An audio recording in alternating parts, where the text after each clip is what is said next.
Alors bonjour Madame la ministre des Outre-mer. L'année écoulée a été chargée en actualité pour nos territoires et la rentrée semble s'annoncer sur cette même lancée. Vous revenez d'un voyage justement en Guyane, vous avez fait votre rentrée en Guyane. Alors pouvez-vous déjà nous faire un bilan sur cette visite ? Alors, j'ai souhaité me rendre en Guyane pour la rentrée des classes, parce que le sujet de l'éducation est central en Guyane. Comme à Mayotte d'ailleurs, ce sont deux territoires où la démographie nécessite qu'on ait des investissements forts dans le domaine de l'éducation.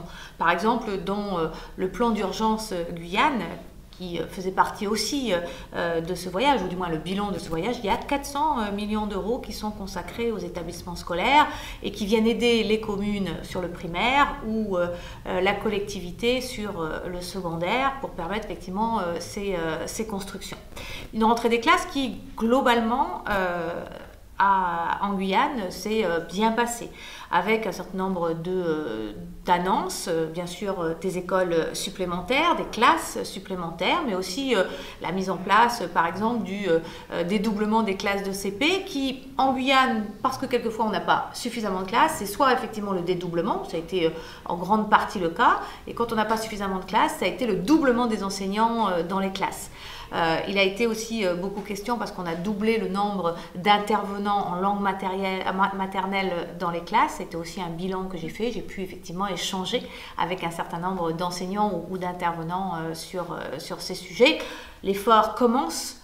Et puis effectivement va pouvoir se poursuivre dans les 3 ans qui viennent. Vous avez évoqué la question du plan d'urgence en Guyane. Justement, vous avez fait l'annonce de 80% de ce plan a été réalisé. Un petit mot dessus? Alors, le plan d'urgence, c'est la 4e réunion que je fais depuis que je suis ministre sur ce sujet, et c'est normal que l'on fasse régulièrement le point avec les signataires, bien sûr, de cet accord, mais aussi les populations, puisque moi j'ai souhaité mettre en place, et chacun peut s'y rendre, un site internet qui permet d'aller voir l'ensemble des projets qui étaient prévus dans ce plan d'urgence et où on en est de ces projets.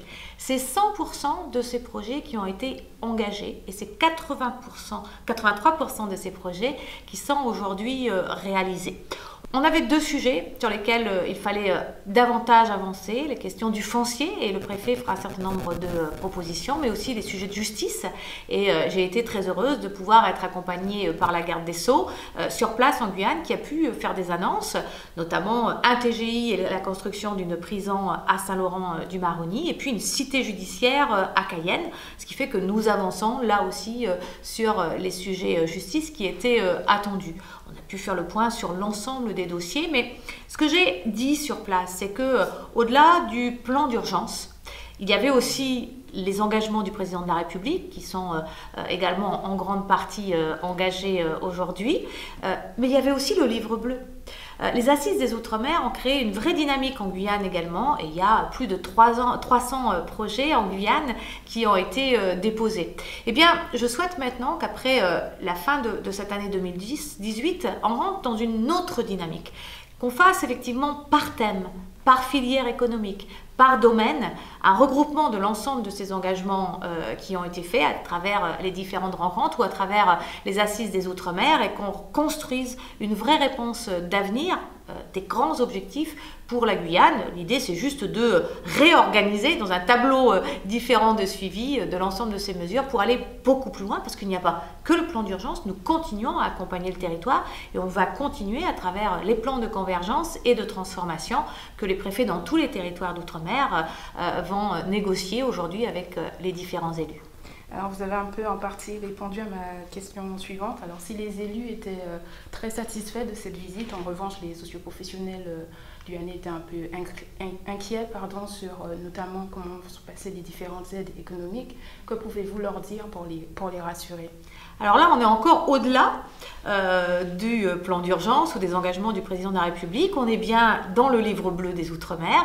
Dans le livre bleu des Outre-mer, il a été annoncé qu'il y aurait une réforme des aides économiques, qu'il y avait une revue des aides économiques. Les aides économiques, c'est 2,5 milliards d'euros par année apportés aux entreprises de tous les territoires d'outre-mer. Il y a des actions qui portent leurs fruits et qui créent de l'emploi, parce que c'est ça l'idée, hein. C'est de créer l'emploi sur les territoires. On connaît tous les taux de chômage plus importants dans les territoires d'outre-mer qu'en métropole. Donc, création d'emplois, ce qui est extrêmement important, et c'est une priorité que notamment toute cette jeunesse qui aujourd'hui veut s'investir dans son territoire puisse le faire. Et donc un écosystème qui permette à la fois d'alléger le coût du travail, mais au-delà effectivement de promouvoir les entreprises de ces territoires d'outre-mer. Alors, j'ai eu une rencontre effectivement avec les socioprofessionnels pour présenter les différentes mesures de cette revue et les premières annonces que je pouvais faire, tout en étant prudente, puisqu'il y a encore en interministériel des travaux qui permettront dans quelques jours d'annoncer véritablement la redistribution, on va dire, de ces crédits pour l'outre-mer avec, par exemple, et je crois que c'est important de le dire, des nouveaux outils qui permettront d'accompagner des projets innovants, mais qui permettront aussi de venir en aide aux entreprises quand elles ont des besoins particuliers en fonds de roulement, quand il y a, par exemple, et c'est le cas dans beaucoup d'outre-mer parce que les collectivités territoriales connaissent des difficultés financières, de gros retards de paiement aux entreprises. Comment nous pouvons par nos dispositifs permettre effectivement aux entreprises de passer ce cap en attendant que les collectivités puissent faire les paiements, c'est-à-dire se substituer sur un laps de temps avec un dispositif qui permet effectivement que les trésoreries des entreprises puissent être renforcées. La défiscalisation, c'est toujours une forte inquiétude parce qu'elle avait été limitée dans le temps. Aujourd'hui, dans une réunion interministérielle, le Premier ministre a arbitré, la défiscalisation ira jusqu'en 2025, c'est donc une très bonne nouvelle. Vous savez, quand on bouge les choses, parce que c'est ça, puisqu'on faisait une révision à périmètre constant, quand on bouge les choses, il y a toujours un peu de perdants et des gagnants. Et ça inquiète obligatoirement et ça pose question. L'idée, c'est que ces outils permettent véritablement au territoire et à la Guyane de décoller, de prendre toute sa place dans son bassin géographique, de donner une chance à ces entreprises d'aller exporter, de permettre aussi sur un territoire aux jeunes de pouvoir effectivement se développer. Je crois que c'était important. Alors, toujours en Guyane, le nouveau ministre de la Transition écologique s'est exprimé sur le projet de la Montagne d'Or, où il a dit qu'il faudra encore du temps ou revoir le projet tel qu'il est actuel. Partagez-vous son avis sur cette question? Nous venons de mener un débat public sur la Guyane sur le sujet Montagne d'Or. Ce débat public sera, ou du moins les conclusions, seront rendues demain. Dans le même temps, Nicolas Hulot, avant son départ, et moi, nous avons signé et envoyé une mission sur l'ensemble réfléchir à l'ensemble de la filière or en Guyane. L'orpaillage ou ce qu'on appelle les petites entreprises orpailleurs, et puis la question des mines plus importantes d'un niveau international, c'est un peu comme ça qu'on les appelle, telles que la montagne d'or. Donc il y a un travail qui de toute façon va se poursuivre pour savoir quelle stratégie, quelle filière pouvons-nous développer en Guyane. Et puis il y a ce projet spécifique, Montagne d'Or, qui est porté actuellement en Guyane, qui a fait l'objet de ce débat et qui, très honnêtement, n'est peut-être pas à la hauteur de nos espérances ou de nos espoirs en matière à la fois effectivement du respect des codes et règles écologiques, mais au-delà, sur le volet économique des choses. Quel est le retour pour le territoire d'outre-mer? Quel nombre d'emplois? Quel investissement pour combien d'emplois sur ce territoire? Et au vu des informations que j'ai aujourd'hui, je pense effectivement honnêtement que ce projet n'est peut-être pas à la hauteur de ce que l'on peut espérer. Mais laissons les choses aller jusqu'au bout et l'État prendra effectivement sa décision. Alors nous allons passer maintenant au sujet budget outre-mer. Vous avez annoncé un budget 2019 renforcé à l'Assemblée nationale et 700 millions d'euros supplémentaires pour les outre-mer d'ici 2022. Alors est-ce qu'on peut déjà savoir si dans cette nouvelle enveloppe pour 2019, est-ce que c'est maintenu, sachant qu'à la rentrée, vous avez parlé d'une augmentation du budget outre-mer à périmètre constant? Alors, ce qui était à périmètre constant, c'est la réforme des aides économiques que j'ai pu effectivement évoquer tout à l'heure, qui parle de défiscalisation, des sujets de TVA, NPR, les zones effectivement défiscalisées. Enfin, on a plusieurs dispositifs. Ensuite, il y a effectivement plus largement la question des infrastructures sur les territoires et des investissements sur le territoire. Et j'ai annoncé, mais c'était pour venir financer le livre bleu, que 700 millions d'euros sur le quinquennat, c'est-à-dire pour les 4 ans qui restent, seront consacrés aux infrastructures dans le territoire, et on retrouvera par exemple une augmentation du fonds exceptionnel d'investissement qui permettront de construire des écoles, de pouvoir effectivement travailler sur les routes, de permettre des interventions ou de répondre aux besoins des territoires d'outre-mer. La question de l'eau par exemple en Guadeloupe pourra être traitée de cette manière, ou d'autres types d'actions importantes, territoire par territoire. Ce sont des projets qui pourront effectivement être financés. Ce qui est important, c'est le mot projet. Pourquoi? Parce que les Assises des Outre-mer font qu'aujourd'hui, j'ai souhaité que ce ministère et l'ensemble de nos actions se fassent sous une forme projet, un mode projet. Un mode projet, c'est quand même pour moi quelque chose d'essentiel. D'abord parce que c'est une méthode de travail différente.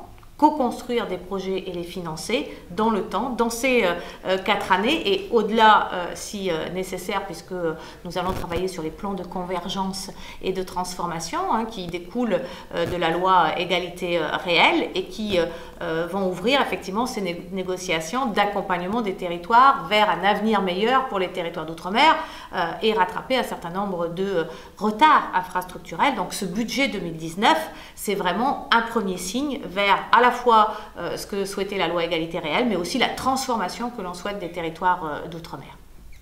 Alors, très bien, le dernier grand rendez-vous a été notamment la présentation du livre bleu, vous en avez parlé. Alors quand pourra-t-on voir les premières mesures se réaliser?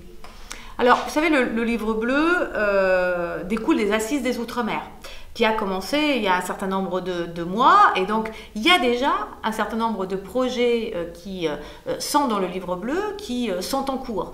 D'abord parce qu'on a commencé immédiatement, tout en faisant effectivement ces négociations, ces rencontres, ces 25 000 personnes qui ont participé à tous ces débats. C'est selon les territoires de nombreux projets. Je le disais tout à l'heure, c'est 300 projets pour la Guyane et c'est extrêmement important. Et bien, il y a déjà aussi des projets dans le cadre des concours qui ont été lancés ou dans le cadre des rencontres qui se feront avec les financeurs, avec des fondations, avec l'accompagnement qui sera proposé, qui n'arrête pas d'ailleurs, qui tous les jours, sans regarder et étudier, il faut aussi se dire que ce livre bleu, il vit depuis le premier jour et il continuera à vivre sur l'ensemble de ce quinquennat avec des mesures fortes d'accompagnement des entreprises, avec des mesures fortes d'accompagnement des projets, des collectivités également, puisque c'est une co-construction sur les territoires que nous allons pouvoir mener.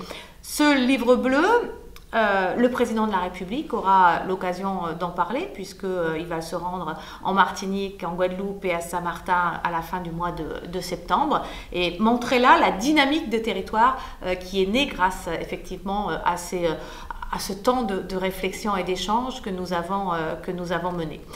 Alors un budget qui va en 2009 venir effectivement renforcer cette première année de vie du livre bleu. Alors, beaucoup d'élus se sont inquiétés de la volonté du gouvernement de réajuster l'abattement fiscal en Outre-mer. Que pouvez-vous leur dire pour les rassurer? Est-ce que le gouvernement sera prêt à faire des concessions? Il existe actuellement dans les DROM, dans les départements et régions d'outre-mer, des abattements qui effectivement sont de 30 ou de 40% selon les territoires d'outre-mer et qui continueront à exister. Ça représente aujourd'hui un volume financier de 400 millions par année. Sur ces 400 millions par année, nous avons décidé que 70 millions seraient redistribués au bénéfice effectivement des différentes collectivités pour des infrastructures utiles, nécessaires, indispensables au territoire. Je pense effectivement au logement social, je pense aux écoles, je pense aux infrastructures de mobilité.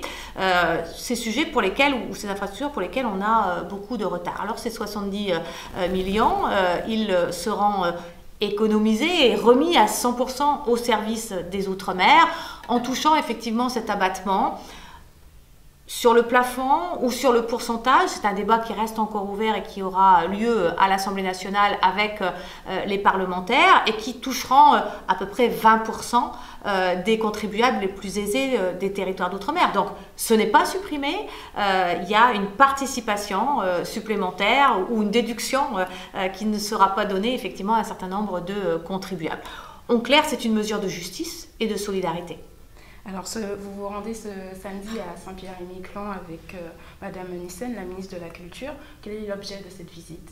La ministre de la Culture se rend à Saint-Pierre-et-Miquelon et nous aurons des séquences sur le patrimoine, protection du patrimoine bâti, bien sûr, mais également sur la vie culturelle à Saint-Pierre-et-Miquelon, les artistes, les peintres bien sûr, mais aussi les musiciens. Quelle est cette vie? Moi je souhaite effectivement, et depuis que je suis au gouvernement je le dis, que chaque ministre puisse effectivement se rendre dans les territoires d'outre-mer. C'est ce que j'appelle le réflexe outre-mer.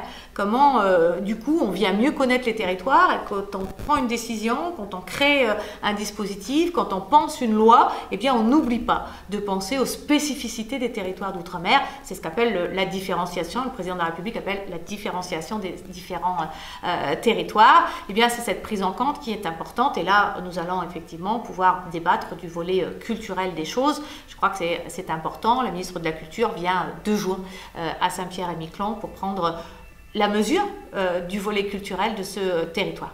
Alors, votre ancien collègue qui a démissionné, Nicolas Hulot, avec vous, avait travaillé notamment avait travaillé en collaboration avec vous sur de nombreux sujets, dont le sujet des sargasses. Alors, quelles sont les prochaines mesures ou rendez-vous qu'il y aura sur ce dossier? Alors avec Nicolas Hulot, nous avons travaillé sur ce dossier depuis de nombreux mois et d'ailleurs nous sommes rendus en Martinique et en Guadeloupe pour constater les dégâts de ces sargasses. C'est un véritable fléau, les sargasses. C'est un fléau sanitaire, c'est un fléau écologique, c'est un fléau économique aussi parce qu'il y a des conséquences économiques sur l'activité notamment touristique et nous avons pu le constater. Il faut apporter une réponse qui soit à la hauteur. Cette année, nous avons eu plus de sargasses qui n'est jamais arrivé sur ces territoires. On en a eu en 2011, on en a eu en 2013, je crois, mais sur les 2 dernières années, il n'y en a pas eu. Et donc, le système, la réponse, l'organisation de la réponse n'était pas au rendez-vous. Et quand on a appuyé sur le bouton, parce que c'est comme ça que ça doit se passer pour que se déclenche un dispositif, eh bien, plus personne ne savait véritablement qui devait faire quoi. Et il était important que l'on puisse créer un plan national pour affirmer quel était le rôle de l'État et comment nous allons pouvoir, en partenariat avec les collectivités, répondre à ce fléau. C'est un investissement sur 2 ans qui sera de 12 millions d'euros. Mais au-delà, effectivement, de cette réponse financière, il est important que l'on puisse ramasser ces sargasses, et c'est ce qu'on avait dit, en 48 heures. C'était l'objectif annoncé par Nicolas Hulot, et ça continue à être l'objectif, sur place. Ramasser en 48 heures, parce qu'effectivement, on a des algues qui ensuite provoquent des émanations de gaz, avec des risques sanitaires qui sont aujourd'hui difficilement mesurables, puisqu'on n'a pas suffisamment d'indications, mais qui doivent être pris en charge. Il est important également qu'on puisse traiter la question de la valorisation et puis la question de d'où viennent ces sargasses, pourquoi aujourd'hui elles arrivent davantage sur les plages des Antilles et des Caraïbes en règle générale, de manière à mieux répondre aussi, à la fois en amont et en aval, sur ce fléau qui touche les Antilles françaises. Alors, il y a 1 an, Irma devenait le premier cyclone de catégorie 5 à toucher les Antilles. 1 an après, Saint-Barth est reconstruite à 60%, Saint-Martin 35%. Le gouvernement prévoit-il des moyens supplémentaires pour accélérer cette reconstruction? Alors, il y a eu plusieurs temps. Effectivement, Saint-Martin et Saint-Barthélemy ont été frappés par un cyclone dont l'ampleur n'avait jamais touché les îles françaises, des Antilles ou d'ailleurs de toute façon. Ce que l'on sait aujourd'hui, c'est que le dérèglement climatique va provoquer et continuera de provoquer ce type d'événement extrêmement puissant. Et donc, au-delà de la réponse d'urgence qui effectivement a été apportée par l'État, il y a la phase reconstruction, mais il y a surtout la phase protection de ces territoires à l'avenir, de manière à ce qu'il y ait systématiquement une mise à l'abri, bien sûr, des populations. C'est bien ce qui a été fait, la partie urgence, et dans la partie reconstruction, il y a aujourd'hui effectivement l'organisation, en Martinique, en Guadeloupe, à Saint-Martin, à Saint-Barthélemy, une organisation précise pour mettre les populations à l'abri en cas de récidive dans ce domaine, et nous savons très bien que ça peut malheureusement arriver. Il y a cette partie de la reconstruction que nous avons effectivement accompagnée.